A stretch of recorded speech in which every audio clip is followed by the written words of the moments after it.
Hello there. The UK Chancellor Philip Hammond told the Sky News Sophy Ridge programme that another EU referendum deserves to be considered.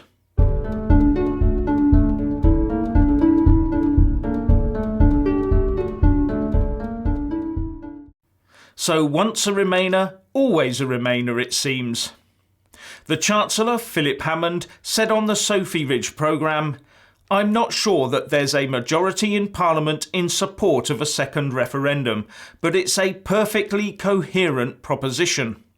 And, as a result, he became the first government minister to say that the second referendumers have a case. He also said that his aim was to leave the EU and leave it with a deal, while personally ruling out the options of a no-deal Brexit or revoking Article 50 altogether. So, he shied away from what he sees as the extremes of actually leaving the EU or actually remaining in it, while hinting at the possibility of a second referendum. This is just a typical attempt to try and appeal to the middle ground. The trouble is that as people have found out to their cost, there is no Brexit middle ground. You're either in favour of remaining or you're in favour of getting out. So Hammond's basically put himself on the fence while he watches what his fellow MPs do. But that's the same fence that Theresa May has been sat on all this time, and it hasn't been a particularly comfortable place for her thus far, has it? But while we're all Brexit navel-gazing in the UK, the Netherlands has thrown out a bit of a surprise that will give the Eurocrats another headache. The 3-year-old populist anti-EU Forum for Democracy, FVD, which wants a Dutch exit or Nexit from the EU, will take up 12 seats in the Dutch Parliament upper house in May. The Prime Minister of the Netherlands, Mark Rutte, will therefore no longer have a majority in the Senate. In his victory speech, the leader of the FVD, Thierry Baudet, said, "Arrogance and stupidity have been punished. We are being ruined by the people who should be protecting us. We are being undermined by universities and journalists, by the people who design our buildings. Successive Rutte governments have left our borders wide open, letting in hundreds of thousands of people with cultures completely different to ours." But the Brussels headaches don't end there.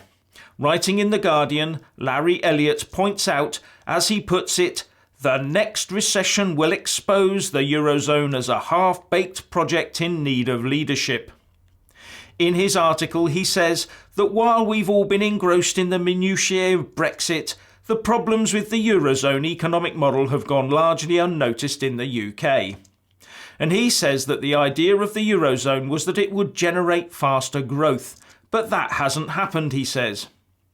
And he goes on to say, "The performance of the Eurozone countries has got worse, not better.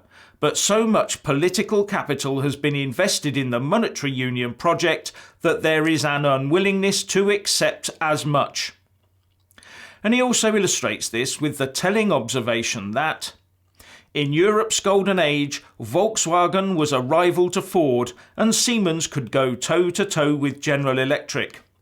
But there is no European Google, Facebook or Amazon, and in the emerging technologies of the fourth industrial revolution, such as artificial intelligence, Europe is nowhere. This will not be news to Brexiteers, but food for thought for Remainers maybe. And finally, still no news from the Chequers meeting yet, which we're being told is a nice and fluffy support meeting, and there are no nasty plans to oust Theresa May as the Prime Minister. Yeah. So please let us all know what you think by leaving a comment below, and thank you for watching. Please do like and share this video, and also subscribe to my channel. And when subscribing, please do remember to press on the little bell next to the subscribe button.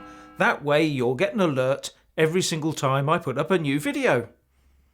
Thank you very much for watching.